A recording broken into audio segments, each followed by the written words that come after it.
ये कहानी केवल मनोरंजन के उद्देश्य से बनाई गई है।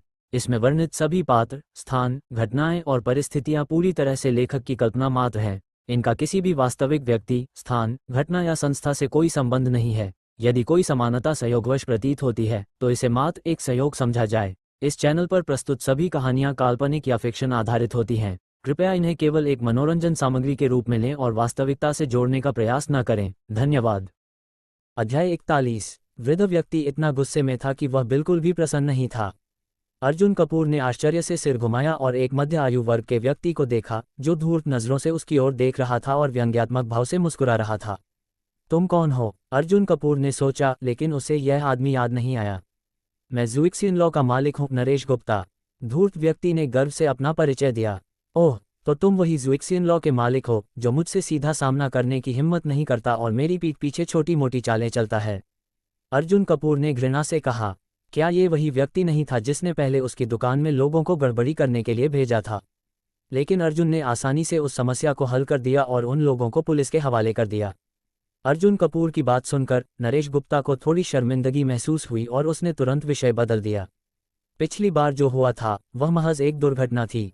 तुम, एक छोटे से रेस्तरां के मालिक अध्यक्ष सुरेश नायर की इस हवेली में कैसे आ गए? कहीं तुमने सुरक्षा गार्डों की नज़रों से बचकर अंदर घुसने की कोशिश तो नहीं की? नरेश गुप्ता ने व्यंग्यात्मक लहजे में कहा। अगर तुम अंदर आ सकते हो तो मैं क्यों नहीं आ सकता? वास्तव में मेरे लिए यहाँ आना तुमसे कहीं अधिक स्वाभाविक है। अर्जुन कपूर ने हल्की मुस्कान के साथ जवाब दिया। लोकप्रियता, प्रतिष्ठा, ताकत, किसी भी लिहाज से अर्जुन कपूर का गंगा व्यू मंडप नरेश गुप्ता के ज़ुइक्सिन लॉ से बेहतर था। तू? अर्जुन कपूर की बात सुनकर नरेश गुप्ता का चेहरा गुस्से से लाल पड़ गया। बॉस नरेश मेरे साथ हैं, इसमें कोई समस्या है? तभी एक भारी आवाज़ गूंजी। इसके बाद नरेश गुप्ता के समर्थक वर्मा ग्रुप के अध्यक्ष अमित वर्मा आत्मविश्वास से कदम बढ़ाते हुए आए। मिस्टर अमित, ये वही गंगा व्यू मंडप का मालिक है अर्जुन कपूर जिसके बारे में मैंने आपको पहले बताया था। नरेश गुप्ता ने धीरे से अमित वर्मा के कान में कहा।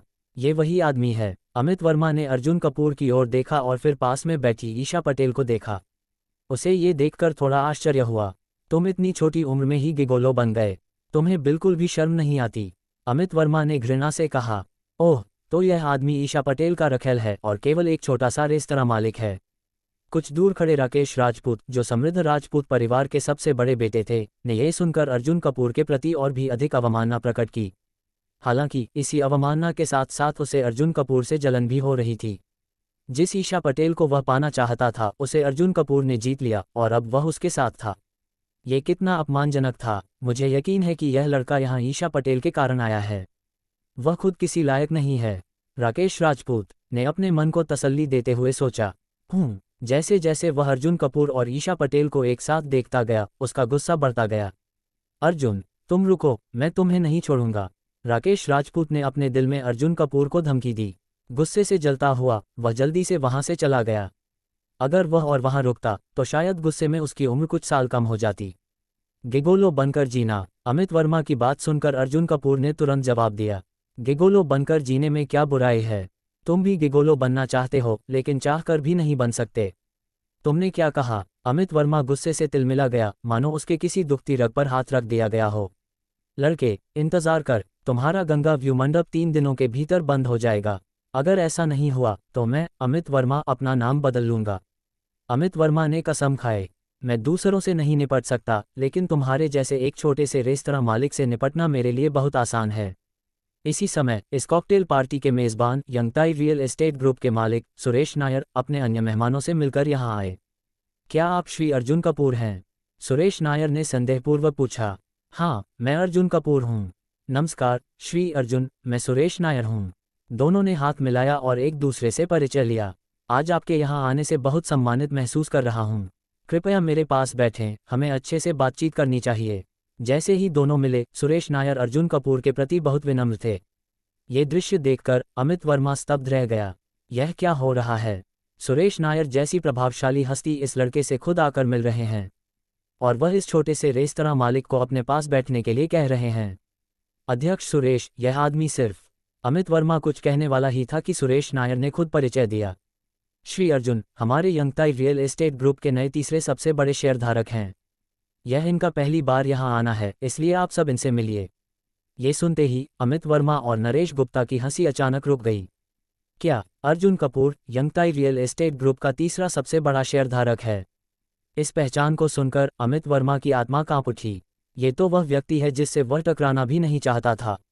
सुरेश नायर ने अर्जुन कपूर, अमित वर्मा और नरेश गुप्ता के चेहरे पर असामान्य भाव देखे और संदेह से पूछा, क्या मेरे आने से पहले कुछ हुआ था? कुछ खास नहीं, बस श्री अमित कह रहे थे कि 3 दिनों में मेरा गंगा व्यू मंडप बंद हो जाएगा, अर्जुन कपूर ने सहजता से कहा। ये सुनकर अमित वर्मा की घबराहट बढ़ गई। क्या? सुरेश नायर की आंखों में ठंडी चमक आ गई। अगर तुमने श्री अर्जुन की किसी भी संपत्ति पर हाथ डालने की कोशिश की तो यंगताई रियल एस्टेट ग्रुप तुम्हारे विरुद्ध कार्रवाई करेगा। आज से मैं अमित वर्मा और उनके साथियों को अपने किसी भी आयोजन में आमंत्रित नहीं करूंगा। इसके बाद सुरक्षाकर्मियों ने अमित वर्मा और नरेश गुप्ता को वहां से निकाल दिया। उस रात वे दोनों पूरी उच्च वर्गीय समाज के लिए मजाक बन गए। श्री सुरेश, मुझे आपसे कुछ चर्चा करनी है, क्या हम कहीं बैठकर बात कर सकते हैं? अर्जुन कपूर ने कहा। ओह! सुरेश नायर चौंक गए, फिर तुरंत सहमत हो गए। जल्द ही वे अंदर के अध्ययन कक्ष में गए, जहां अर्जुन कपूर ने कुछ ऐसा कहा जिससे सुरेश नायर दंग रह गए। अध्याय 42। दोनों पक्ष पूरी मेहनत से अपनी योजनाओं को आगे बढ़ा रहे थे। श्री सुरेश, मेरे पास एक प्रोजेक्ट है जिसमें अरबों का मुनाफा है। क्या आपको इसमें दिलचस्पी है? अरबों का मुनाफा? सुरेश नायर, जो अभी अभी बैठे थे, अचानक खड़े हो गए और अर्जुन कपूर को अविश्वास भरी नजरों से देखने लगे। उनका यंगताई रियल एस्टेट ग्रुप भी हर साल अरबों का मुनाफा नहीं कमाता था। श्री अर्जुन, क्या आप मजाक कर रहे हैं? सुरेश नायर ने संदेह से पूछा। बिल्कुल नहीं, अर्जुन कपूर ने सिर हिलाया। श्री अर्जुन, क्या आप मुझे इस बारे में बता सकते हैं? सुरेश नायर ने अधीरता से पूछा। एक व्यापारी के लिए सबसे महत्वपूर्ण चीज मुनाफा ही होती है। मुझे नहीं पता कि श्री सुरेश ने सुना है या नहीं, लेकिन विनहेक सॉफ्टवेयर ग्रुप मुंबई में एक बड़ा औद्योगिक पार्क स्थापित करने की योजना बना रहा है। अर्जुन कपूर ने पूछा। हाँ, मैंने इसके बारे में सुना है, लेकिन मुझे इसकी अधिक जानकारी नहीं है। मेरी विनहेक सॉफ्टवेयर ग्रुप में कोई जान पहचान नहीं है, सुरेश नायर ने लाचारी से उत्तर दिया। फिलहाल कपूर कंस्ट्रक्शन कंपनी इस प्रोजेक्ट पर नजर गड़ाए हुए है। मैं कपूर कंस्ट्रक्शन कंपनी को मात देकर इस औद्योगिक पार्क के प्रोजेक्ट को अपने हाथ में लेना चाहता हूं, जिसमें अरबों का मुनाफा है, अर्जुन कपूर ने स्पष्ट किया। Kapoor construction company? श्री अर्जुन, क्या आपका कपूर परिवार से कोई संबंध है? सुरेश नायर ने अनुमान लगाया। मैं पहले कपूर परिवार का हिस्सा था, लेकिन अब मैंने उनसे सभी संबंध तोड़ लिए हैं, अर्जुन कपूर ने कहा। यह कोई रहस्य नहीं था, थोड़ी सी पूछताछ करने पर यह पता चल सकता था। ऐसा है? सुरेश नायर ने सिर हिलाया। वह अब समझ गए थे कि अर्जुन कपूर क्या करने जा रहे थे। श्री अर्जुन, अरबों का मुनाफा सच में बहुत आकर्षक है, लेकिन सवाल यह है कि क्या आप कपूर परिवार को नुकसान पहुंचाने के लिए कोई घाटे का सौदा करेंगे? सुरेश नायर ने सावधानीपूर्वक पूछा। बिल्कुल नहीं, मैं ऐसा कोई सौदा नहीं करूंगा जिसमें दुश्मन को चोट पहुंचे और मुझे भी भारी नुकसान उठाना पड़े, अर्जुन कपूर ने आत्मविश्वास से कहा। सुरेश नायर थोड़े दुविधा में थे। वह अर्जुन कपूर को अच्छी तरह से नहीं जानते थे, इसलिए उन पर अभी पूरी तरह भरोसा नहीं कर सकते थे, और ऐसा करने से कपूर परिवार को नाराज करने का खतरा भी था। अध्यक्ष सुरेश, मैं श्री अर्जुन की गारंटी लेती हूं। अगर कोई समस्या होती है तो आप मुझसे संपर्क कर सकते हैं। इस महत्वपूर्ण समय पर ईशा पटेल ने हस्तक्षेप किया और स्वयं अर्जुन कपूर की गारंटी देने के लिए आगे आईं। ईशा पटेल की यह बात सुनकर सुरेश नायर की आंखों में चमक आ गई। वह अर्जुन कपूर को ज्यादा नहीं जानते थे, इसलिए उन पर सीधा भरोसा नहीं कर सकते थे, लेकिन उन्हें ईशा पटेल की प्रतिष्ठा के बारे में अच्छी तरह पता था। और फिर अध्यक्ष सुरेश, वैसे विनहेक सॉफ्टवेयर ग्रुप के वाइस प्रेसिडेंट मेरे कजिन हैं, ईशा पटेल ने जोड़ा। ये सुनकर सुरेश नायर की आंखें पूरी तरह चमक उठीं। अरबों का मुनाफा, अरबों का मुनाफा। अब फैसला लेना आसान हो गया था। अगर कपूर परिवार को नाराज भी करना पड़े तो कोई बात नहीं। ठीक है श्री अर्जुन, मैं आपसे वादा करता हूं कि यंगताई रियल एस्टेट ग्रुप के सबसे बड़े शेयरधारक के रूप में मैं इस प्रोजेक्ट को आपको पूरी तरह से सौंप दूंगा। आप हमारे ग्रुप की ओर से सभी निर्णय लेने के लिए अधिकृत होंगे, सुरेश नायर ने दांत भींचकर कहा। जहां तक निदेशक मंडल की बात है, उसे मैं संभाल लूंगा। इसके बाद दोनों ने हाथ मिलाया और आधिकारिक रूप से समझौता कर लिया। अब लक्ष्य स्पष्ट था, मुंबई संपन्न चौहान परिवार। कुछ समय पहले विनय चौधरी के आवास के सामने चौहान परिवार का युवा करण चौहान, जो अर्जुन कपूर का जबरदस्त प्रशंसक था और उन्हें बड़ा भाई मानना चाहता था, बगीचे में इधर उधर घूम रहा था। वह अब भी यह नहीं जानता था कि अपने आदर्श अर्जुन कपूर की पहचान कैसे प्राप्त की जाए। इसी समय उसकी बहन साक्षी चौहान एक बैग लेकर बाहर आई। दीदी, इतनी रात को कहाँ जा रही हो? करण चौहान ने आश्चर्य से पूछा।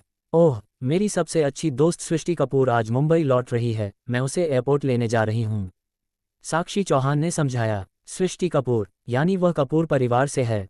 करण चौहान के दिमाग में तुरंत एक विचार आया। दीदी, मैं भी तुम्हारे साथ चलूंगा, करण चौहान ने कहा। आखिरकार करण चौहान अपनी बहन को मना कर लेता है और दोनों सृष्टि कपूर को लेने एयरपोर्ट जाते हैं। अगली सुबह अर्जुन कपूर की कोई कक्षा नहीं थी। जैसे ही वह उठा, अचानक सिस्टम की आवाज़ आई। डिंग। परिवार से नाता तोड़ने के 10वें दिन आपको मुंबई के लिमीन जिले में एक शीर्ष स्तरीय हवेली प्रदान की जाएगी। अर्जुन कपूर ये देखकर हैरान रह गए। कल ही उन्होंने ईशा पटेल से चर्चा की थी कि वे सुरेश नायर और विनय चौधरी की आलीशान हवेलियों से प्रभावित थे और खुद एक बनवाना चाहते थे। कौन जानता था कि आज ही सिस्टम ने मुझे एक शानदार हवेली दे दी। सिस्टम कितना उपयोगी था, अर्जुन कपूर को ये बेहद पसंद आया। उठते ही इतनी अच्छी खबर मिलना आज का दिन बहुत शुभ था। हल्का नाश्ता करने के बाद अर्जुन कपूर अपनी नई हवेली देखने निकल पड़े। करीब 40 मिनट की ड्राइव के बाद जब वे अपनी मंजिल पर पहुंचे तो अर्जुन कपूर ने सामने की इमारत को देखा और पूरी तरह दंग रह गए। अध्याय 43। ये हवेली 1917 में बनाई गई थी। क्या यह मेरी हवेली है? ये तो हद ही हो गई। ये सिर्फ एक हवेली नहीं थी, ये तो एक पूरा महल था। चारों ओर नज़र डालने पर अर्जुन कपूर ने देखा कि यह हवेली कई एकड़ भूमि में फैली हुई थी। यह विनय चौधरी और सुरेश नायर की हवेलियों से कहीं अधिक विशाल थी। यहाँ तक कि अगर उन दोनों की हवेलियों को मिलाया जाए तो भी इसका आकार उससे कहीं अधिक होगा। क्या आप श्री अर्जुन कपूर हैं? इसी समय हवेली का प्रबंधक, जो अंदर इंतजार कर रहा था, सामने आया। हाँ, अर्जुन कपूर ने सिर हिलाया। नमस्कार श्री अर्जुन, एक बार जब आप इस अनुबंध पर हस्ताक्षर कर देंगे तो ये हवेली आपकी हो जाएगी। हमारे मालिक को भुगतान मिल चुका है। इसके बाद हवेली प्रबंधक ने 2 अनुबंध अर्जुन कपूर को सौंपे। अर्जुन कपूर ने दस्तावेजों को ध्यान से देखा और कोई समस्या न पाकर उन पर हस्ताक्षर कर दिए। एक प्रति उन्होंने अपने पास रखी और दूसरी पूर्व मालिक को दे दी। अब से यह विशाल हवेली पूरी तरह से अर्जुन कपूर की संपत्ति बन चुकी थी। वैसे श्री अर्जुन, क्या आपको इस हवेली का एक पूरा दौरा करना है? हवेली प्रबंधक ने विनम्रता से पूछा। हाँ, अर्जुन कपूर ने हामी भरी। तो कृपया मेरे साथ आइए। इसके बाद हवेली प्रबंधक ने एक छोटा साइट सीइंग वाहन बुलाया। श्री अर्जुन, पूरी हवेली 30 एकड़ से अधिक भूमि में फैली हुई है। अगर हम इसे पैदल देखने जाएं तो इसमें पूरा दिन लग सकता है। पहले हम वाहन से एक सामान्य दौरा करते हैं। 30 एकड़, ये तो मेरी कल्पना से भी अधिक विशाल है। अर्जुन कपूर थोड़ा चौंक गए। अगर वह इस हवेली को अच्छी तरह से नहीं समझते तो भविष्य में उन्हें अपने ही घर में खो जाने का खतरा था। वे हवेली के विभिन्न हिस्सों का दौरा करने लगे। श्री अर्जुन, ये हवेली हमारे मालिक ने कुछ वर्षों पहले विदेशी आर्किटेक्ट से बनवाई थी। इसका डिज़ाइन वर्साई पैलेस से प्रेरित है। इस पर 800 से 900 करोड़ रुपए की लागत आई थी। ये 7 साल पहले की लागत थी, हवेली प्रबंधक ने जानकारी दी। रियल एस्टेट के शिखर पर इसकी कीमत 2000 करोड़ रुपए से अधिक थी। अब भी इसकी कीमत 1400 से 1500 करोड़ के बीच मानी जाती है। पूरी हवेली में निजी टेनिस कोर्ट, निजी गोल्फ कोर्स, निजी पुस्तकालय, निजी वाइन सेलर। हवेली प्रबंधक के विवरण को सुनकर अर्जुन कपूर पूरी तरह से दंग रह गए। ये हवेली तो कपूर परिवार के मुख्य निवास से भी कई गुना बेहतर है। अच्छी बात यह थी कि यह हवेली एक अलग थलग क्षेत्र में स्थित थी। यदि ये किसी प्राइम लोकेशन पर होती तो केवल जमीन की कीमत ही 10,000 करोड़ से अधिक होती। अब इस हवेली के साथ अर्जुन कपूर की कुल संपत्ति 13,000 करोड़ रुपये पहुंच गई थी। ये झील कृत्रिम रूप से खुदाई की गई है और अब पूरी तरह से आपकी संपत्ति है। हवेली प्रबंधक ने झील की ओर इशारा करते हुए कहा। एक निजी झील भी? आज अर्जुन कपूर की आंखें खुल गई थीं। थोड़ी देर बाद हवेली प्रबंधक चला गया और अर्जुन कपूर 700-800 वर्ग मीटर के विशाल प्रथम लिविंग रूम में अकेले बैठ गए। आज की सिस्टम रिवॉर्ड सच में शानदार है, यह मुझे बहुत पसंद आया। अचानक एक अजनबी कॉल आई। अर्जुन कपूर ने फ़ोन उठाया। नमस्कार, क्या आप भाई अर्जुन कपूर हैं? मैं करण चौहान हूँ, वही मोटा लड़का जिसने विनय चौधरी की हवेली के सामने आपको अपना बॉस मानने की इच्छा जताई थी। फ़ोन से आवाज़ आई। ओह, तुम हो? क्या बात है? अर्जुन कपूर ने पूछा। भाई अर्जुन, मुझे कपूर परिवार से जुड़ी कुछ जानकारी मिली है जो मैं आपको बताना चाहता हूँ। इसके बाद करण चौहान ने अर्जुन कपूर को सृष्टि कपूर की योजना के बारे में सब कुछ बता दिया जो उसने कल रात सुना था। सृष्टि कपूर वापस आ गई है। अर्जुन कपूर ने भौहें उठाईं। सृष्टि कपूर कपूर परिवार के उन कुछ लोगों में से एक थी जिनके साथ अर्जुन कपूर के रिश्ते अच्छे थे। जब अर्जुन 12वीं कक्षा में था तब सृष्टि कपूर ने उसकी पढ़ाई में काफ़ी मदद की थी। वह कपूर परिवार में सबसे प्रतिभाशाली सदस्य मानी जाती थी। भाई अर्जुन, मुझे नहीं पता कि मुझे ये कहना चाहिए या नहीं। करण चौहान ने थोड़ी हिचकिचाहट के साथ कहा, क्या बात है? कल रात जब सृष्टि कपूर मेरी बहन से बात कर रही थी तो उसकी आवाज़ में ऐसा लग रहा था कि वह आपके साथ संबंध तोड़ने के आपके फैसले की प्रशंसा कर रही थी, लेकिन ऐसा भी लग रहा था कि उसे मजबूरन आपके खिलाफ खड़ा किया जा रहा है। करण चौहान ने कहा। अर्जुन कपूर ने सिर हिलाया। उन्हें करण चौहान की बातों पर कोई संदेह नहीं था। कपूर परिवार में रहते हुए भी सृष्टि कपूर और अर्जुन कपूर का रिश्ता ठीक ठाक था, लेकिन कपूर परिवार के मुखिया के लिए आदित्य कपूर कपूर परिवार का सबसे बड़ा पोता ही उनका असली उत्तराधिकारी था। सृष्टि कपूर जैसी प्रतिभाशाली पोती भी कपूर परिवार के मुखिया के लिए सिर्फ एक राजनीतिक विवाह का मोहरा थी। इसका मतलब ये था कि सृष्टि कपूर भी कभी न कभी कपूर परिवार के लिए त्याग कर दी जाती। अगर मैं सृष्टि कपूर को कपूर परिवार के खिलाफ कर दूं तो इससे कपूर परिवार को बहुत बड़ा झटका लगेगा।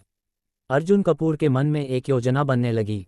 अगर सृष्टि कपूर कपूर परिवार के खिलाफ हो जाती और फिर भी अंदर ही रहती तो वह कपूर परिवार के लिए एक टाइम बम बन सकती थी। सृष्टि कपूर को हराने से बेहतर होगा उसे अपने पक्ष में करना। कुछ सोचने के बाद अर्जुन कपूर ने इस योजना को आजमाने का फैसला किया। उन्होंने करण चौहान से कुछ बातों के बाद फोन रख दिया और तुरंत दो व्यवस्थाएं की। अगर यह योजना असफल भी होती तो भी अर्जुन कपूर को कोई बड़ा नुकसान नहीं होगा, लेकिन अगर योजना सफल हुई तो यह एक बहुत बड़ी जीत होगी। इसके बाद अर्जुन कपूर ने सृष्टि कपूर को एक संदेश भेजा और उसे मिलने के लिए बुलाया। दूसरी ओर सृष्टि कपूर इस संदेश को देखकर उलझन में पड़ गई। थोड़ी देर सोचने के बाद उसने मिलने के लिए हाँ कर दी। सच कहें तो अगर दादाजी का आदेश न होता तो वह अर्जुन कपूर के खिलाफ कदम नहीं उठाती। कहा जा रहा था कि अर्जुन कपूर अब कपूर परिवार के समय से भी बेहतर जीवन जी रहा था और उसने विनय चौधरी जैसे बड़े उद्योगपतियों से संबंध बना लिए थे। अब वह जानना चाहती थी कि अर्जुन कपूर ने ये सब कैसे किया। आधे घंटे बाद मुंबई के एक कैफे में दोनों मिले। सृष्टि कपूर अर्जुन कपूर को देखकर दंग रह गई। पहले का अर्जुन कपूर साधारण दिखता था, लेकिन अब उसके व्यवहार में गहरी शांति और आत्मविश्वास था। जैसे ही सृष्टि कपूर कुछ कहने वाली थी अर्जुन कपूर ने अचानक एक चौंकाने वाली बात कह दी। अध्याय 44। अर्जुन कपूर और सृष्टि कपूर आमने सामने बैठे थे। दोनों के बीच एक गंभीर बातचीत होने वाली थी। क्या तुम भी कपूर परिवार से नाता तोड़ना चाहती हो? अर्जुन कपूर ने सीधा सवाल किया। सृष्टि कपूर, जो अब तक शांत थी, अचानक इस सवाल से हिल गई। जब से उसकी मां का निधन हुआ था वह वास्तव में कपूर परिवार के प्रति कोई विशेष भावना नहीं रखती थी। हालांकि उसने खुद को नियंत्रित किया और थोड़ी देर बाद हल्की मुस्कान के साथ जवाब दिया, मेरे पास तुम्हारी तरह हिम्मत और ताकत नहीं है। सृष्टि कपूर बैठ गई, लेकिन उसकी आंखों में अर्जुन कपूर के प्रति हल्की प्रशंसा दिख रही थी। चाचा विजय और चाची अंजलि मेरे प्रति हमेशा अच्छे रहे। हालांकि वे लापता हो चुके हैं, लेकिन मैं उनके साथ विश्वासघात नहीं कर सकती। इस बार दादाजी ने मुझे तुम्हारे खिलाफ कदम उठाने के लिए बुलाया है और मैंने एक पूरी योजना बना ली है। सृष्टि कपूर ने थोड़ा झिझकते हुए सच बोल दिया, बिना किसी बात को छिपाए। मैं वास्तव में तुम्हारे खिलाफ नहीं जाना चाहती, लेकिन अगर मैंने ऐसा नहीं किया तो दादाजी मुझे सख्त सज़ा देंगे। इसलिए मेरा सुझाव है कि हम दोनों बस एक दिखावे की लड़ाई करें, एक नाटक खेलें और बिना किसी नुकसान के इसे बराबरी पर ख़त्म कर दें। इस तरह तुम भी सुरक्षित रहोगे और मैं भी दादाजी को समझा सकूंगी। क्या ये ठीक रहेगा? ये निर्णय लेना सृष्टि कपूर के लिए बहुत बड़ा जोखिम था। अगर दादाजी को ये पता चलता तो उसका करियर और जीवन दोनों बर्बाद हो सकते थे। ध्यान दें, चाचा विजय और चाची अंजलि अर्जुन कपूर के माता पिता थे, जो 1 साल पहले रहस्यमय तरीके से लापता हो गए थे। कपूर परिवार और पुलिस ने उन्हें ढूंढने की बहुत कोशिश की, लेकिन कोई सुराग नहीं मिला। अब तक अर्जुन कपूर ने अपनी गुप्त टीम से भी माता पिता को ढूंढने का काम करवा रखा था, लेकिन अब तक कोई सफलता नहीं मिली थी। इस बारे में सोचकर अर्जुन कपूर की आंखें गहरी और ठंडी हो गईं। मेरे माता पिता ने मुझे बहुत प्यार किया था, मैं कभी हार नहीं मानूंगा। मैं उन्हें ज़रूर ढूंढूंगा। इसी वजह से उनके लापता होने के बाद अर्जुन कपूर की कपूर परिवार में सबसे निचली स्थिति हो गई थी। अब उसने सृष्टि कपूर की ओर देखा और महसूस किया कि उसे कपूर परिवार के खिलाफ लाने की संभावना अधिक थी। तुम जानती हो कि विजय कपूर कपूर परिवार के मुखिया वास्तव में किसे अपना वारिस मानते हैं। हमारे लिए वह कुछ नहीं, केवल आदित्य कपूर ही उनका असली पोता है। अर्जुन कपूर ने सख्त लहजे में कहा। आदित्य कपूर? सृष्टि कपूर का चेहरा अचानक गुस्से से भर गया। अगर आदित्य कपूर न होता तो वह कपूर परिवार की अगली उत्तराधिकारी होती और उसे इस तरह नज़रअंदाज नहीं किया जाता। अगर सब कुछ इसी तरह चलता रहा तो एक दिन दादाजी तुम्हें किसी बड़े बिजनेस परिवार में शादी के लिए इस्तेमाल करेंगे। अर्जुन कपूर ने आगे कहा। ये सुनते ही सृष्टि कपूर का चेहरा बिल्कुल कड़ा हो गया। मैं अपनी शादी को एक सौदे की तरह इस्तेमाल होते नहीं देख सकती। उसने हमेशा कड़ी मेहनत की थी ताकि उसे कपूर परिवार में एक महज राजनीतिक समझौते की वस्तु न बनना पड़े। लेकिन दादाजी उसे कभी भी पर्याप्त महत्व नहीं देते थे। चाहे वह कितनी भी मेहनत कर ले, आखिर में उसे शादी के लिए इस्तेमाल कर ही लिया जाएगा। मैं तुम्हारी इस नियति को बदल सकता हूँ, अर्जुन कपूर ने गंभीरता से कहा। सृष्टि कपूर की आंखों में अचानक एक चमक आ गई। अगर मैं कपूर परिवार छोड़ दूं तो मैं खुद को अकेला नहीं संभाल सकती। मैं कपूर परिवार से टकराने की हिम्मत नहीं रखती, सृष्टि कपूर ने असहायता से कहा। कपूर परिवार से नाता तोड़ना आसान नहीं था। अगर उसने यह फैसला कर लिया और अर्जुन कपूर हार गया तो उसका भविष्य पूरी तरह बर्बाद हो जाएगा। अगर तुम मेरा साथ दो तो मैं तुम्हारी मदद कर सकता हूँ, अर्जुन कपूर ने ठोस प्रस्ताव रखा। सृष्टि कपूर थोड़ी प्रभावित हुई, लेकिन फिर भी उसने तुरंत जवाब नहीं दिया। अगर मैंने तुम्हारा साथ दिया और तुम कपूर परिवार से हार गए तो मेरा क्या होगा? सृष्टि कपूर को अर्जुन कपूर की असली ताकत नहीं पता थी। अगर उसने अर्जुन कपूर का साथ दिया और कपूर परिवार जीत गया तो उसका भविष्य खत्म हो सकता था। इसलिए उसने सीधा जवाब नहीं दिया, मैं इस बारे में सोचूंगी। इसके बाद सृष्टि कपूर ने अर्जुन कपूर को एक महत्वपूर्ण जानकारी दी। दादाजी इन दिनों मुंबई में नहीं हैं। वह विनहेक सॉफ्टवेयर ग्रुप के प्रोजेक्ट को जीतने की कोशिश कर रहे हैं। 2 दिन बाद उनके बुलावे पर विनहेक ग्रुप के वाइस प्रेसिडेंट हान गुप्त रूप से मुंबई आ रहे हैं। दादाजी पहले ही सब कुछ सेट कर चुके हैं। जैसे ही वाइस प्रेसिडेंट हान को रिश्वत मिलेगी, विनहेक सॉफ्टवेयर ग्रुप का ये प्रोजेक्ट कपूर परिवार के हाथ में आ जाएगा। ओह, अर्जुन कपूर ने हल्की मुस्कान के साथ सिर उठाया। ये जानकारी एक शानदार अवसर थी। अब अर्जुन कपूर के पास कपूर परिवार को हराने और इस प्रोजेक्ट को हथियाने का तरीका आ गया था। लेकिन तभी, सृष्टि, तुम मुंबई वापस आ गई। अचानक एक अजनबी आवाज आई। एक पीले रंग के बालों वाला युवक उत्साह के साथ उनकी ओर बढ़ा। ये सूरज पाटिल था, जो मुंबई के सबसे बड़े बिजनेस टायकून दर्शन पाटिल का बेटा था। वह सृष्टि कपूर को पाने के लिए सालों से पीछे पड़ा था और वह बेहद घिनौना इंसान था। चल हट, ये सीट मुझे दे दे, सूरज पाटिल ने घमंड से अर्जुन कपूर की ओर देखा। अर्जुन कपूर कुछ कहने ही वाला था कि तभी उसके फोन पर एक कॉल आई। श्री अर्जुन, नमस्ते, मेरा साला आपसे मिलना चाहता है। फोन पर रविंद्र खन्ना थे, जो अर्जुन कपूर के पड़ोसी थे। रविंद्र खन्ना ने फोन अपने साले को दे दिया। नमस्ते श्री अर्जुन, मैं दर्शन पाटिल बोल रहा हूँ। क्या? अर्जुन कपूर को तुरंत समझ आ गया कि सूरज पाटिल उसी दर्शन पाटिल का बेटा था जो अभी उससे फोन पर बात कर रहा था। सूरज पाटिल ने गुस्से में फोन लिया और सीधे चिल्लाया, बेवकूफ, मुझे अर्जुन कपूर से बात करनी है, तू जरा रुका रह। दूसरी तरफ फोन पर, क्या तुम मुझे बेवकूफ कह रहे हो सूरज? फोन के दूसरे छोर पर सूरज पाटिल के पिता दर्शन पाटिल की कड़कती हुई आवाज गूंजी। अध्याय 45। दूसरी ओर फोन पर दर्शन पाटिल अर्जुन कपूर से विनम्रतापूर्वक बात करने वाले थे, लेकिन तभी उन्होंने सुना कि किसी ने उन्हें बेवकूफ कह दिया। वे तुरंत गुस्से से तिलमिला गए। मैं कौन हूँ? मैं मुंबई का एक बड़ा उद्योगपति हूँ। यहाँ के कई अमीर लोग और बिजनेस टायकून मेरे सामने झुकते हैं और कोई मुझे ऐसा कहने की हिम्मत भी नहीं करता। अब कोई मुझे बेवकूफ कह रहा है। लेकिन तभी उन्हें एहसास हुआ कि यह आवाज़ अर्जुन कपूर की नहीं थी। पर यह आवाज़ इतनी जानी पहचानी क्यों लग रही है? कुछ ही पलों में दर्शन पाटिल को याद आया कि यह आवाज़ उनके अपने बेटे सूरज पाटिल की थी। सूरज, फिर से बोल, दर्शन पाटिल गुस्से में गरजे। बेवकूफ, सुना नहीं तुमने? हट जाओ पहले, सूरज पाटिल ने चिढ़कर कहा। बेवकूफ, अबे कमीने, फिर से बोल, दर्शन पाटिल ने क्रोध में चिल्लाया। मैं फिर से बोलूंगा, बेवकूफ, हट जाओ पहले, और तुम होते कौन हो मुझसे इस तरह बात करने वाले? सूरज पाटिल ने घमंड से जवाब दिया। मैं कौन हूँ? मैं तेरा बाप हूँ, दर्शन पाटिल गुस्से में दहाड़े। क्या? सूरज पाटिल हक्का बक्का रह गया। तभी उसे एहसास हुआ कि फोन पर जो आवाज़ थी वह उसके अपने पिता की थी। डैड, आप? सूरज पाटिल की आवाज़ कांपने लगी। क्या तुम सोच रहे हो कि मैं कोई और हूँ? दर्शन पाटिल क्रोध से कांप रहे थे। डैड, यह सच में आप हैं? सूरज पाटिल का चेहरा पीला पड़ गया। सृष्टि कपूर भी हैरान थी। अब जाकर उसे समझ आया कि फ़ोन पर कोई मामूली व्यक्ति नहीं था, बल्कि सूरज पाटिल के पिता दर्शन पाटिल थे, जो मुंबई के सबसे प्रभावशाली उद्योगपतियों में से एक थे। वहीं अर्जुन कपूर अपनी हंसी रोकने की कोशिश कर रहे थे। वाह, ये तो बहुत मज़ेदार हो गया। कुछ ही पलों में सूरज पाटिल की हालत बिल्कुल खराब हो गई। अबे, तू कर क्या रहा था वहाँ? दर्शन पाटिल ने सख्त लहजे में पूछा। उन्होंने तुरंत मामले की गंभीरता को समझ लिया। रविंद्र खन्ना ने उन्हें बताया था कि यह फ़ोन नंबर यूजिन विला के विला नंबर 8 के रहस्यमयी मालिक का है। लेकिन अब यह फ़ोन उनके बेटे के हाथ में कैसे आया? और उनका बेटा किसी को हटने के लिए कह रहा था।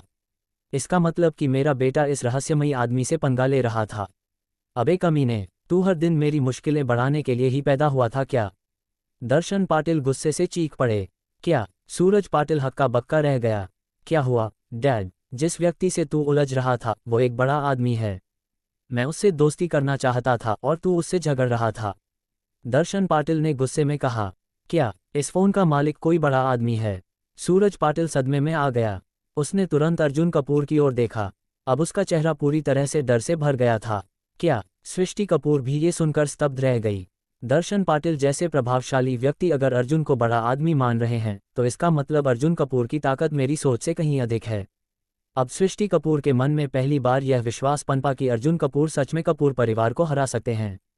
डैड, अब मैं क्या करूं? सूरज पाटिल ने घबराकर पूछा। तू क्या करेगा? जाकर तुरंत माफी मांग। अगले ही पल सूरज पाटिल फौरन अर्जुन कपूर के पैरों पर गिर गया और रोते हुए माफी मांगने लगा। बड़े भाई, मेरी आंखें नहीं थीं, मैं अंधा था।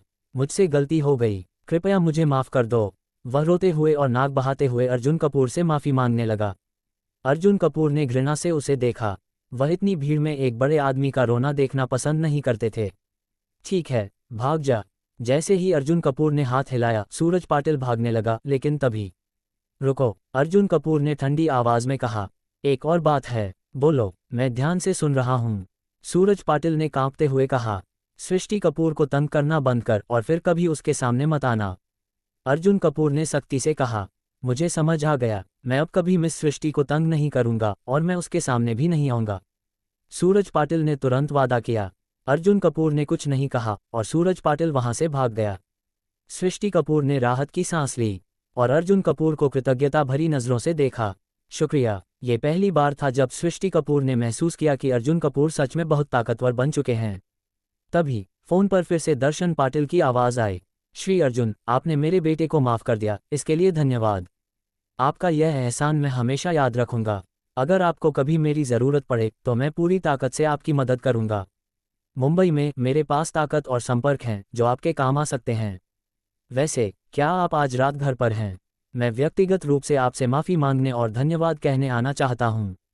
अर्जुन कपूर कुछ कहने ही वाले थे कि डिंग, नया टास्क, दर्शन पाटिल के निमंत्रण को स्वीकार करें। टास्क रिवार्ड, एक प्रसिद्ध संग्रहालय की 9 अंकों की कीमत वाली दुर्लभ प्राचीन वस्तु। टास्क रिवार्ड 61 अनुभव अंक। क्या मैं इस ऑफर को ठुकरा सकता हूं? अर्जुन कपूर ने हल्की मुस्कान के साथ फोन उठाया और कहा। श्री दर्शन, मैं आज रात घर पर ही हूं, आप आइए। अध्याय 46। अर्जुन कपूर सिस्टम के नए टास्क को देखकर थोड़ा हैरान हो गए।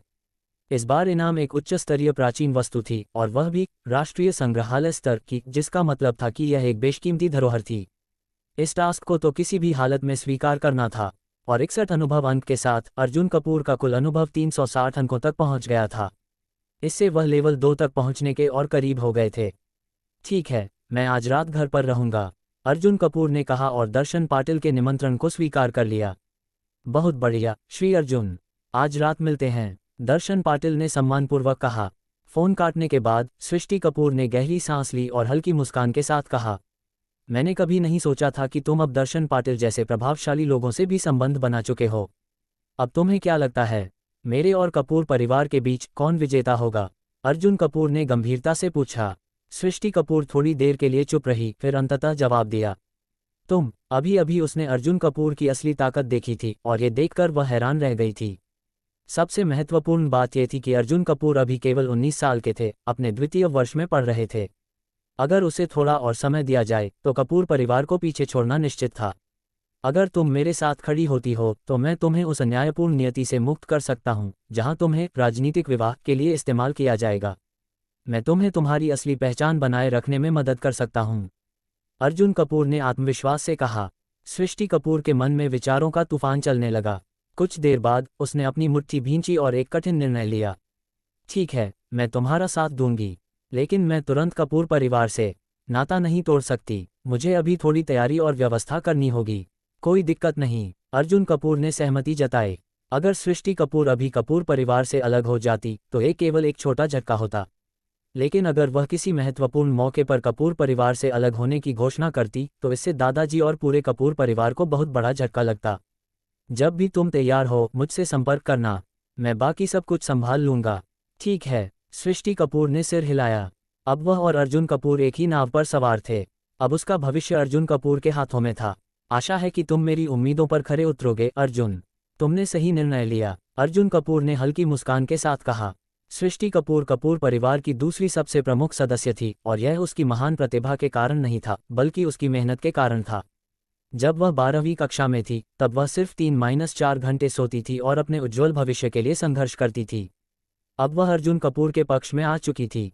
जब तुम वापस कपूर परिवार जाओ तो इस पर नज़र रखना कि विनहेक सॉफ्टवेयर ग्रुप के वाइस प्रेसिडेंट हर्षवर्धन मेहरा गुप्त रूप से कब मुंबई आ रहे हैं, और यह भी पता करो कि वह कपूर परिवार के साथ किस तरह की डील कर रहे हैं। अर्जुन कपूर ने सृष्टि कपूर को याद दिलाया। मुझे जैसे ही कुछ पता चलेगा मैं तुम्हें बता दूंगी। सृष्टि कपूर वापस कपूर परिवार में। जब सृष्टि कपूर कपूर परिवार वापस पहुंची तो उसे ये देखकर आश्चर्य हुआ कि विजय कपूर कपूर परिवार के मुखिया और आदित्य कपूर पहले ही विनहेक सॉफ्टवेयर ग्रुप से वापस आ चुके थे। और सिर्फ सृष्टि कपूर ही नहीं बल्कि कपूर परिवार के बाकी सदस्य भी हैरान थे। पिताजी, आपने कहा था कि आप 2 दिन बाद वाइस प्रेसिडेंट हर्षवर्धन मेहरा के साथ लौटेंगे। अचानक इतनी जल्दी क्यों लौट आए? अंजलि कपूर ने आश्चर्य से पूछा। स्थिति बदल गई है, इसलिए मैंने जल्दी लौटने का फैसला किया, विजय कपूर ने जवाब दिया। अब 2 दिन इंतजार करने की जरूरत नहीं है। वाइस प्रेसिडेंट हर्षवर्धन मेहरा कल दोपहर चुपचाप मुंबई आ रहे हैं। क्या वह स्थान तैयार है जिसके लिए मैंने कहा था? विजय कपूर ने गंभीरता से पूछा। वे इस मुलाकात को पूरी तरह गुप्त रखना चाहते थे, इसलिए वे वाइस प्रेसिडेंट हर्षवर्धन मेहरा को कपूर परिवार की किसी संपत्ति पर नहीं बुला सकते थे। इसी कारण उन्होंने किसी अन्य जगह को चुना था। चिंता मत करिए पिताजी, मैंने मुंबई के सबसे हाई प्रोफाइल चाय घरों में से एक, सुगंधा टॉवर, को पूरी तरह से बुक कर लिया है। हम वहां बैठकर वाइस प्रेसिडेंट हर्षवर्धन मेहरा से विस्तृत बातचीत कर सकते हैं। सुगंधा टॉवर, बहुत बढ़िया। विजय कपूर संतुष्ट दिखे। सुगंधा टॉवर का मालिक भी मुंबई का एक बड़ा व्यक्ति है और वहां की सुरक्षा पूरी तरह पक्की है। अब बैठक की जगह तय हो चुकी थी, बाकी बस वाइस प्रेसिडेंट हर्षवर्धन मेहरा को रिश्वत देने का काम बचा था। विजय कपूर ने व्यक्तिगत रूप से इसकी व्यवस्था की थी और यही कारण था कि वे जल्दी लौटे थे। सृष्टि कपूर ने सारी बातचीत चुपचाप सुनी। जब कोई ध्यान नहीं दे रहा था तो उसने अर्जुन कपूर को तुरंत यह सूचना भेज दी। वाइस प्रेसिडेंट हर्षवर्धन मेहरा का आगमन अब 2 दिन बाद नहीं बल्कि कल होगा। मुलाकात की जगह सुगंधा टॉवर। सूचना मिलते ही अर्जुन कपूर गंभीर हो गए। क्या कपूर परिवार ने योजना बदल दी? अगर सृष्टि कपूर ने ये सूचना न दी होती तो अर्जुन कपूर अंधेरे में ही रह जाते। अच्छा हुआ कि मैंने सृष्टि कपूर को अपनी ओर मिला लिया। अब योजना को तेजी से क्रियान्वित करना होगा। अब से कपूर परिवार के खिलाफ अर्जुन कपूर का पहला बड़ा वार शुरू होने जा रहा था। अध्याय 47। जैसे जैसे समय बीतता गया, रात को दरवाजे पर दस्तक हुई। अर्जुन कपूर उठे और दरवाजा खोलने गए। इस समय रविंद्र खन्ना, जो यूजिन विला में अर्जुन के पड़ोसी थे, के साथ एक प्रभावशाली व्यक्ति खड़ा था। वह साधारण कपड़ों में था, लेकिन फिर भी उसकी शख्सियत में गंभीरता और अधिकार झलक रहा था। श्री अर्जुन, मैं आपका परिचय कराता हूँ। यह मेरे साले श्री दर्शन पाटिल हैं। रविंद्र खन्ना ने मुस्कुराते हुए दोनों पक्षों को परिचित कराया। साले साहब, ये हैं अर्जुन कपूर, जिनके बारे में मैंने आपको बताया था। श्री अर्जुन, आप बहुत युवा हैं। अर्जुन को देखते ही दर्शन पाटिल आश्चर्य से भर गए। नमस्कार। इसके बाद दोनों ने हाथ मिलाया और औपचारिक रूप से परिचय हुआ। अर्जुन कपूर ने उन्हें अंदर आने का निमंत्रण दिया। मुख्य मुद्दे पर आते हुए कुछ औपचारिक बातचीत के बाद दर्शन पाटिल सीधे मुद्दे पर आ गए। मेरे बेटे सूरज पाटिल की हरकतों के लिए मैं आपसे माफ़ी मांगता हूँ, इसलिए अपनी क्षमा याचना के रूप में मैं एक छोटा सा उपहार लाया हूँ। कृपया इसे स्वीकार करें श्री अर्जुन।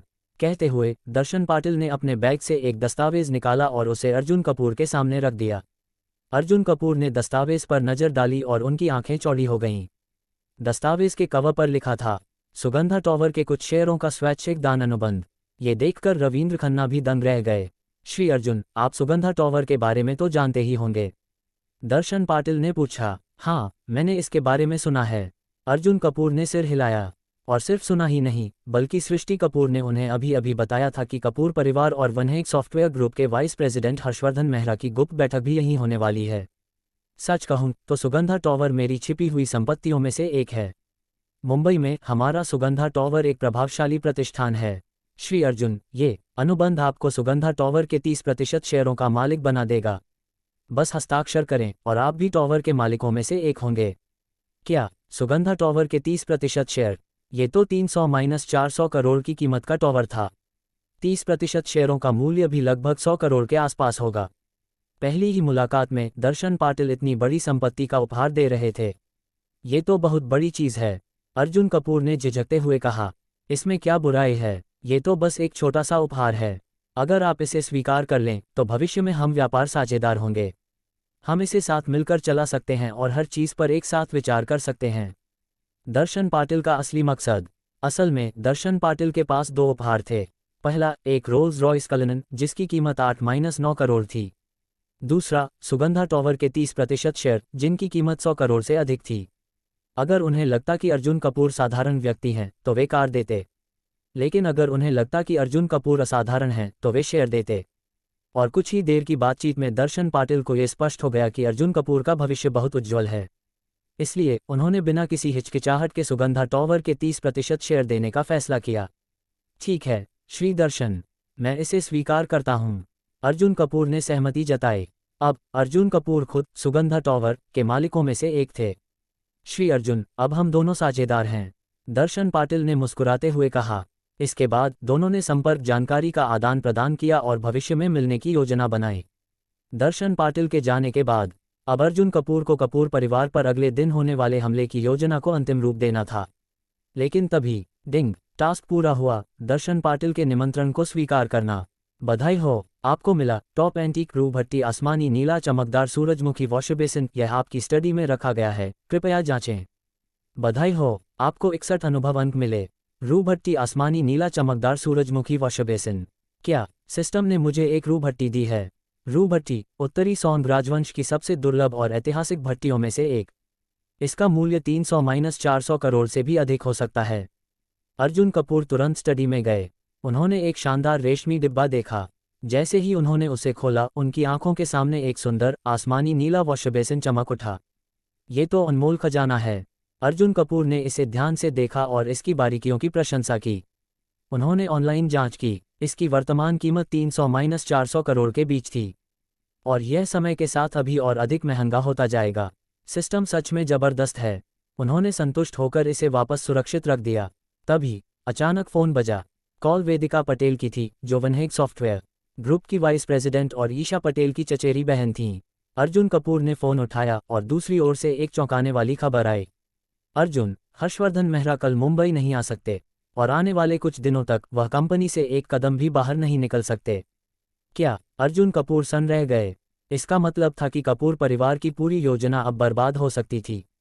अध्याय 48। वनहेग सॉफ्टवेयर ग्रुप के वाइस प्रेसिडेंट हर्षित चौधरी की अचानक योजना बदल गई। क्या? अर्जुन कपूर चकित रह गए। मामला क्या है? अर्जुन ने तुरंत पूछा। फोन पर वेदिका पटेल ने गंभीर आवाज में समझाया। अभी अभी हमारी कंपनी पर एक रहस्यमयी हैकर संगठन ने साइबर अटैक किया है। इससे कई गोपनीय दस्तावेज लीक हो गए हैं और हमारे अध्यक्ष ने तुरंत सभी वरिष्ठ अधिकारियों को बुलाकर इस संकट से निपटने के लिए तैयार रहने को कहा है। क्या? अर्जुन कपूर सतर्क हो गए। तो मतलब हर्षित चौधरी अब मुंबई नहीं आ सकते? बिल्कुल, वेदिका पटेल ने सिर हिलाया। मुझे लगता है कि इस समस्या को सुलझाने में कम से कम 4-5 दिन लगेंगे। इस दौरान हमारे अध्यक्ष ने सख्त आदेश दिया है कि कोई भी वरिष्ठ अधिकारी अपनी पोस्ट नहीं छोड़ेगा। इसका मतलब है कि हर्षित चौधरी को चुपचाप मुंबई आने के लिए कम से कम 4-5 दिन इंतजार करना होगा। अच्छा हुआ, अर्जुन कपूर हल्के से मुस्कुराए। अब मेरे पास और समय है। अगर हर्षित चौधरी अगले दिन आ जाते तो अर्जुन कपूर के पास योजना पूरी तरह तैयार करने का पर्याप्त समय नहीं होता। लेकिन अब 4-5 दिन की देरी से अर्जुन कपूर को बेहतर योजना बनाने का समय मिल गया। और सबसे महत्वपूर्ण बात, अगर मुझे 4-5 दिन और मिलते हैं तो मेरी संपत्ति 20 अरब से भी अधिक हो जाएगी। अगर ऐसा हुआ तो मैं योंगताई रियल एस्टेट ग्रुप का सबसे बड़ा शेयरधारक बन सकता हूं। अगर Arjun Kapoor Yongtai real estate group का सबसे बड़ा शेयरधारक बन जाते हैं तो उनका आत्मविश्वास और भी मजबूत हो जाएगा। धन्यवाद वेदिका, ये खबर देने के लिए। जब ये सब खत्म हो जाएगा तो मैं तुम्हें उचित इनाम दूंगा। अगर तुम्हें किसी को धन्यवाद देना है तो मुझे नहीं बल्कि ईशा को दो। कभी कभी मैं तुम्हारी किस्मत पर जलती हूँ। तुम कितने भाग्यशाली हो कि ईशा जैसी लड़की तुम्हारे जीवन में है। वेदिका पटेल ने मजाक में कहा। सच कहूं तो अगर ईशा न होती तो मैं शायद तुम्हारी मदद नहीं करती। हा, अर्जुन कपूर हल्का सा हंसे। ठीक है, मैं फ़ोन रखती हूँ। अगर मुझे कोई नई जानकारी मिलेगी तो मैं तुरंत तुम्हें बताऊंगी। इसके साथ ही वेदिका पटेल ने फ़ोन काट दिया। दूसरी ओर सृष्टि कपूर ने अर्जुन को फ़ोन किया। अर्जुन, दादाजी अचानक कोलकाता चले गए हैं। क्या? अर्जुन कपूर हैरान रह गए। हाँ, और जाने से पहले उन्होंने अंजलि कपूर को आदेश दिया कि सुगंधा टॉवर की बुकिंग कुछ दिनों के लिए स्थगित कर दी जाए। तो इसका मतलब है कि अब अर्जुन कपूर को पक्का यकीन हो गया कि हर्षित चौधरी की यात्रा स्थगित होने की वजह से ही कपूर परिवार को अपनी योजना में बदलाव करना पड़ा है।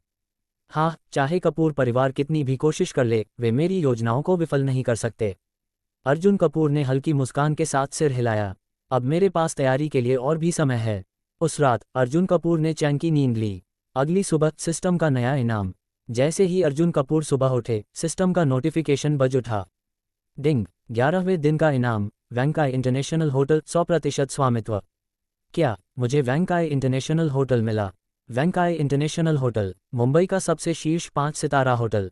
52 मंजिला इमारत, 373 शानदार कमरे, 3 विशाल बॉलरूम, हर हॉल में 1000 मेहमानों की क्षमता, 6 बड़े conference hall, top rated restaurant, 1000 जोड़ वर्ग मीटर का स्पा।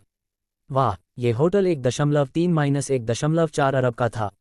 अगर यह होटल मिला है तो मेरी कुल संपत्ति अब 15 अरब के करीब होगी। लेकिन अर्जुन कपूर को थोड़ी निराशा हुई। अगर मेरी संपत्ति 15 अरब से थोड़ी अधिक होती तो और अच्छा होता। तभी अचानक फ़ोन बजा। फ़ोन पर यंगताई रियल एस्टेट ग्रुप के अध्यक्ष सुरेश नायर थे। श्री अर्जुन, क्या आप दोपहर को उपलब्ध हैं? हमने विनहेक सॉफ्टवेयर ग्रुप के प्रोजेक्ट को हासिल करने की आपकी योजना अन्य शेयरधारकों को बताई है।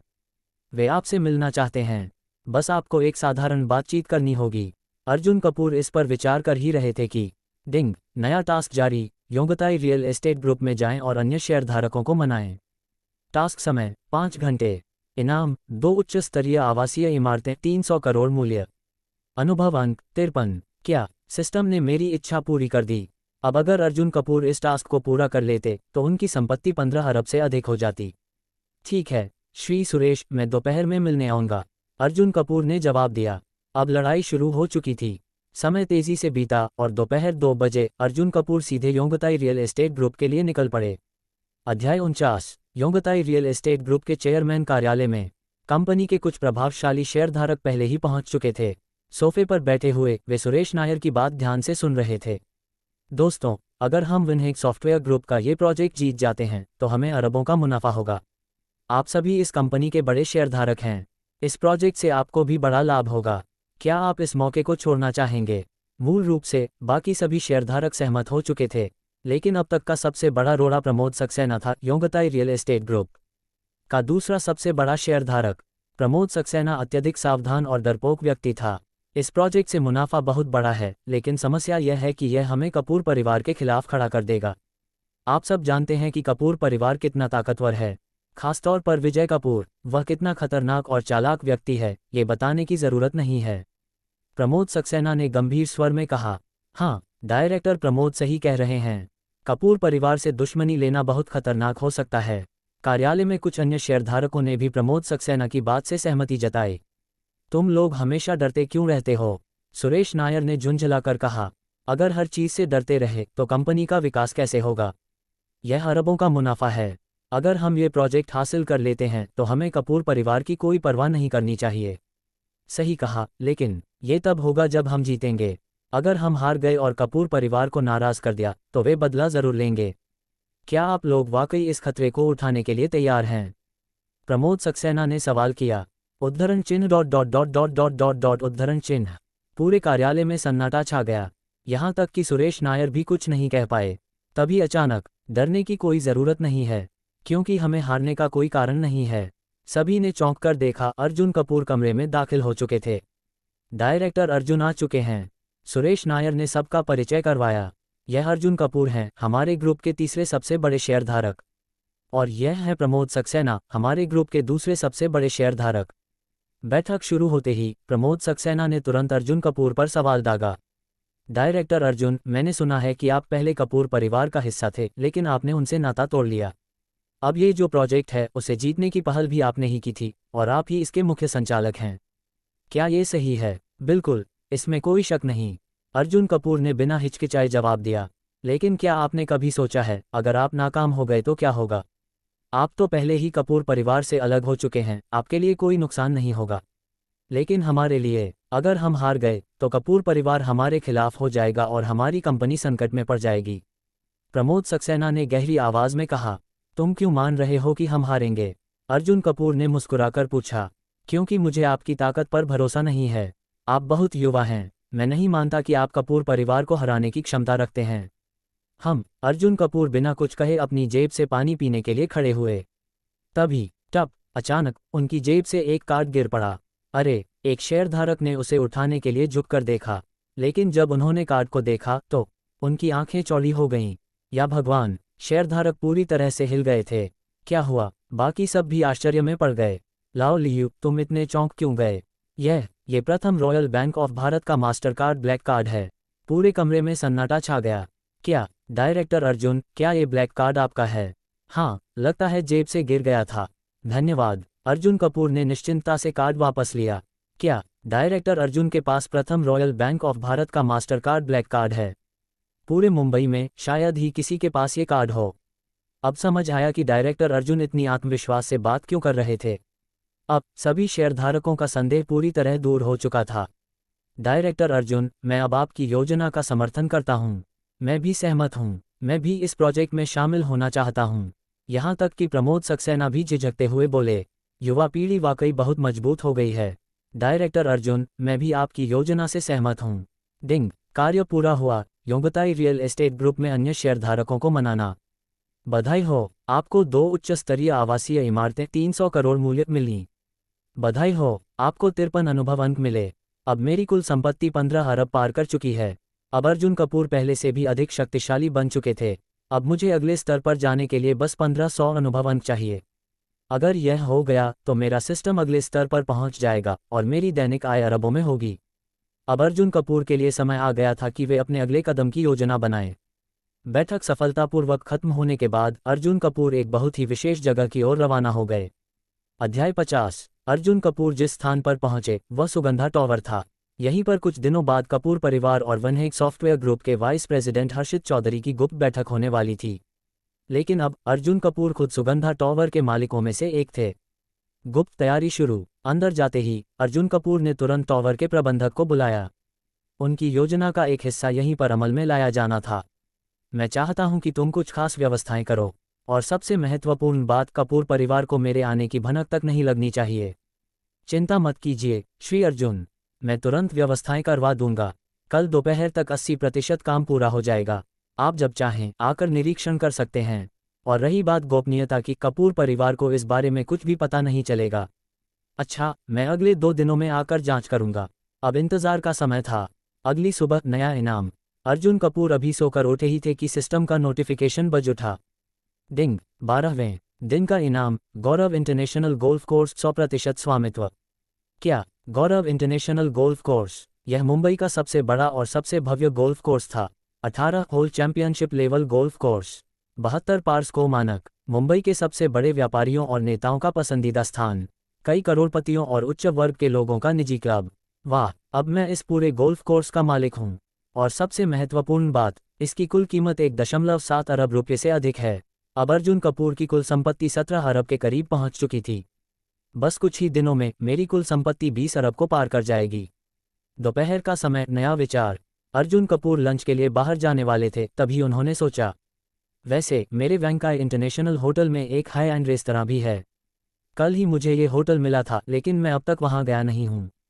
क्यों न वहां जाकर खाना खाया जाए और होटल का निरीक्षण भी कर लिया जाए। यही सोचकर अर्जुन कपूर अपनी रोल्स रॉयस फैंटम में बैठे और वैंकाई इंटरनेशनल होटल के लिए रवाना हो गए। होटल लॉबी में अप्रत्याशित मुठभेड़। जैसे ही अर्जुन कपूर वैंकाई इंटरनेशनल होटल की लॉबी में पहुंचे, उन्होंने एक परिचित व्यक्ति को होटल मैनेजर से बहस करते देखा। वह कोई और नहीं बल्कि ईशा पटेल थीं। ईशा, क्या हुआ? अर्जुन कपूर आश्चर्य से उनके पास गए। अर्जुन, ईशा पटेल थोड़ी हैरान हुई।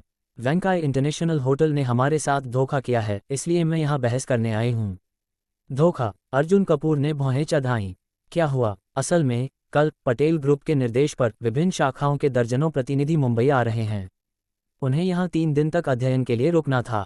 मैंने 1 हफ्ते पहले उनके लिए वैंकाई इंटरनेशनल होटल में कमरे बुक किए थे, लेकिन आज होटल का स्टाफ कह रहा है कि हमारी बुकिंग फेल हो गई और अब कोई कमरा उपलब्ध नहीं है। क्या? अर्जुन कपूर की आंखें सिकुड़ गईं। मैडम, हमें खेद है, ये गलती हमारे इंटर्न की थी।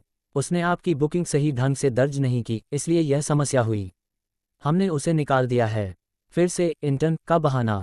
ईशा पटेल ने गुस्से में अपनी भौहें चढ़ा लीं।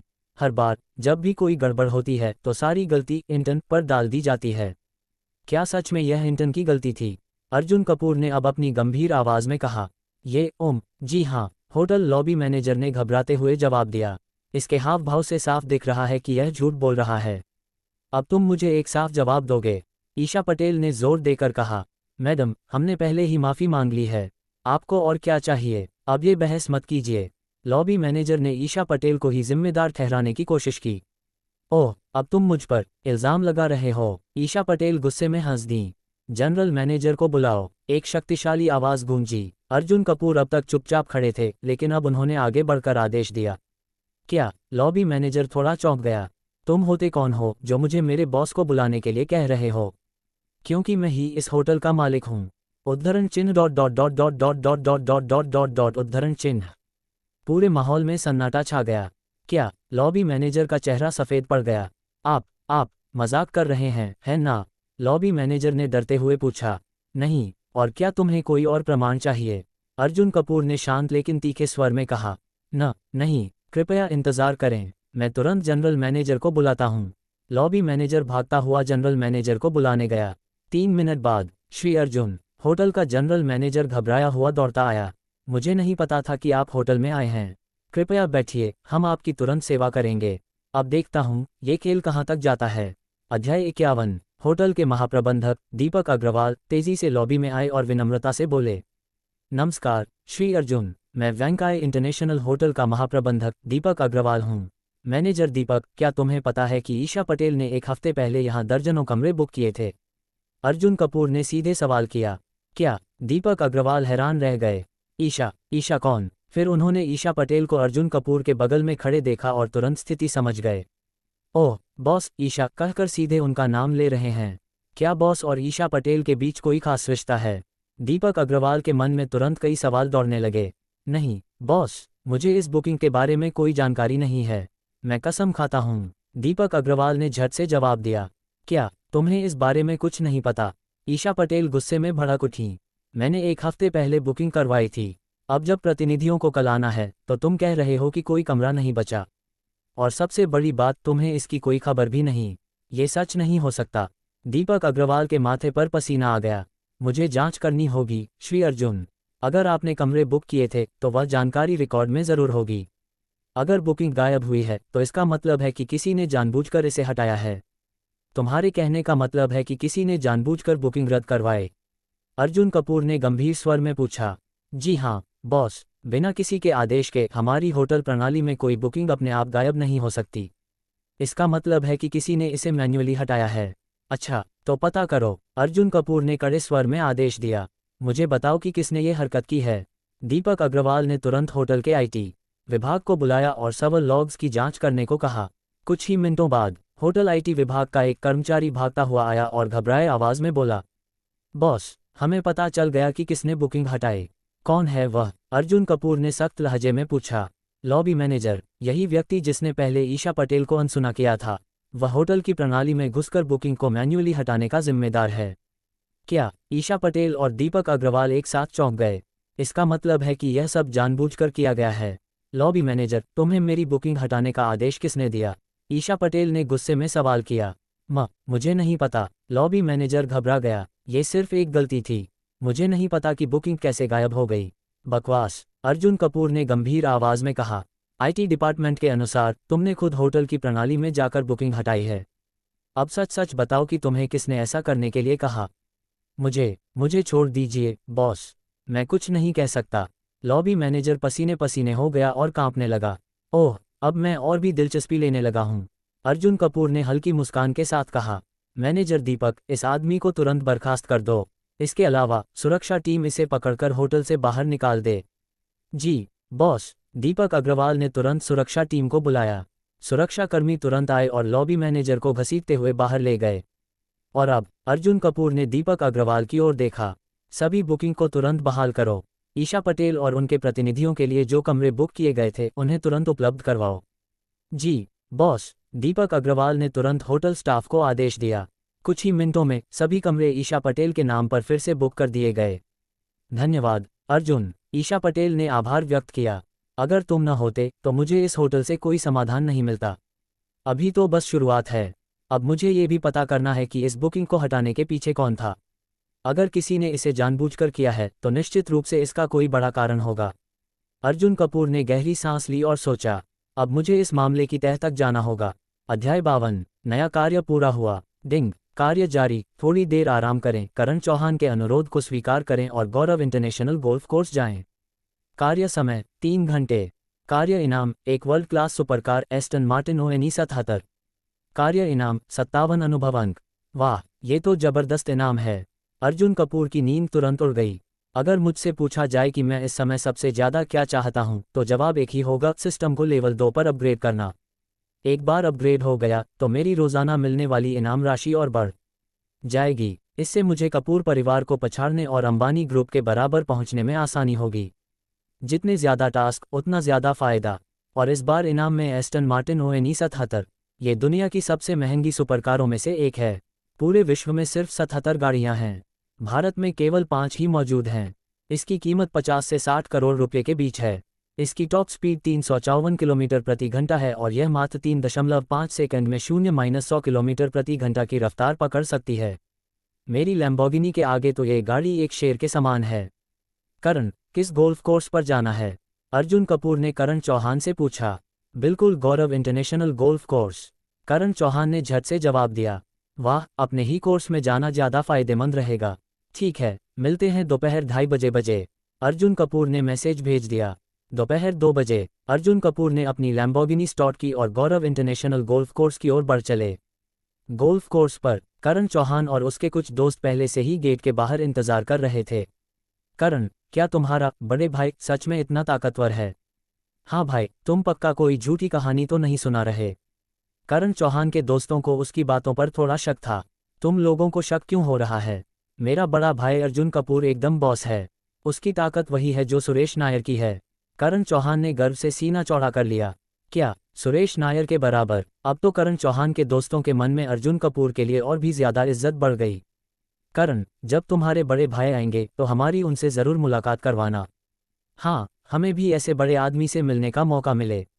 बिल्कुल, लेकिन तभी एक तंज भरी आवाज आई। करण, तुम कितनी बड़ी बड़ी बातें कर रहे हो? सामने से एक दुबला पतला लड़का अपने कुछ लोगों के साथ आगे बढ़ रहा था।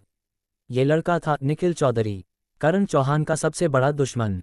अरे, अगर कोई सच में बहुत ताकतवर है तो वह मेरा बड़ा भाई है। विशाल देशमुख, वह स्वाद ग्रुप यम ब्रांड्स का भविष्य का उत्तराधिकारी है। तुम्हारा तथाकथित बड़ा भाई उसकी बराबरी नहीं कर सकता। और सबसे बड़ी बात, मेरा भाई गौरव इंटरनेशनल गोल्फ कोर्स का टॉप डायमंड मेंबर है। क्या तुम्हारा बड़ा भाई इसकी बराबरी कर सकता है? विशाल देशमुख, करण चौहान उपहास से हंस दिया। वह मेरे बड़े भाई के सामने कुछ भी नहीं है। चलो देखते हैं तुम्हारे बड़े भाई की क्या औकात है। तभी एक लैम्बोर्गिनी धीरे धीरे गेट के पास रुकी। लो देखो, मेरे बड़े भाई आ गए। करण चौहान खुशी से चिल्लाया। हा, मैं तो सोच रहा था कि कोई बड़ी हस्ती होगी, लेकिन ये तो सिर्फ एक पुरानी लैम्बोर्गिनी लेकर आया है। निखिल चौधरी जोर से हंसा। अरे, मेरे बड़े भाई विशाल देशमुख के पास 20 करोड़ की बुगाटी वेरॉन है।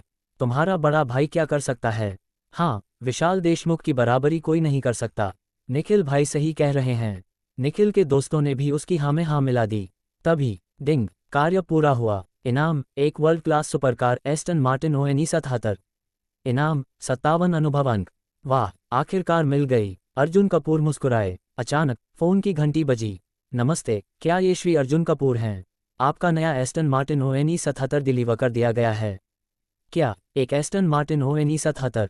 निखिल चौधरी भौंचक का रह गया। अबे, यह मजाक कर रहा है क्या?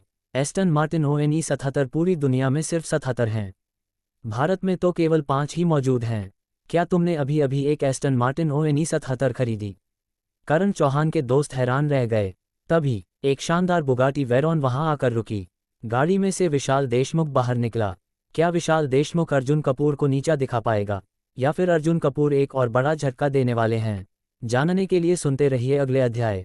अध्याय 53। विशाल देशमुख अपनी बुगाटी वेरॉन से उतरा और तेजी से आगे बढ़ा। जब उसने निखिल चौधरी और उसके बाकी साथियों के चेहरे पर अजीब से हाव भाव देखे तो वह हैरानी से पूछने लगा, यहाँ क्या हो रहा है? विशाल भाई, आप विश्वास नहीं करेंगे, यह अर्जुन कपूर करण चौहान का बड़ा भाई है। इसने अभी अभी एक एस्टन मार्टिन ONE 77 खरीदी है। क्या? विशाल देशमुख का चेहरा तुरंत बदल गया। क्या तुम अर्जुन कपूर हो, अग्रवाल ग्रुप के बड़े शेयरधारक? विशाल देशमुख ने सीधे अर्जुन से सवाल किया। हाँ, मैं ही हूँ, अर्जुन कपूर ने शांत स्वर में जवाब दिया। अग्रवाल ग्रुप और पटेल ग्रुप एक ही पक्ष में हैं, मतलब यह आदमी हमारा दुश्मन है।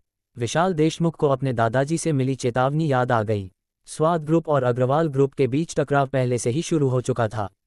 और सबसे बुरी बात, यही अर्जुन कपूर था जिसने पटेल ग्रुप की ईशा पटेल की मदद की थी, जिसके कारण हमारा पूरा प्लान फेल हो गया। बकवास, आज तो इसका घमंड तोड़ना ही होगा। विशाल देशमुख के मन में गुस्से की लहर उठी। अगर मैंने इसे आज नीचा नहीं दिखाया तो मेरा नाम विशाल देशमुख नहीं। तो तुम वही आदमी हो जिसने हमारे प्लान को बिगाड़ा।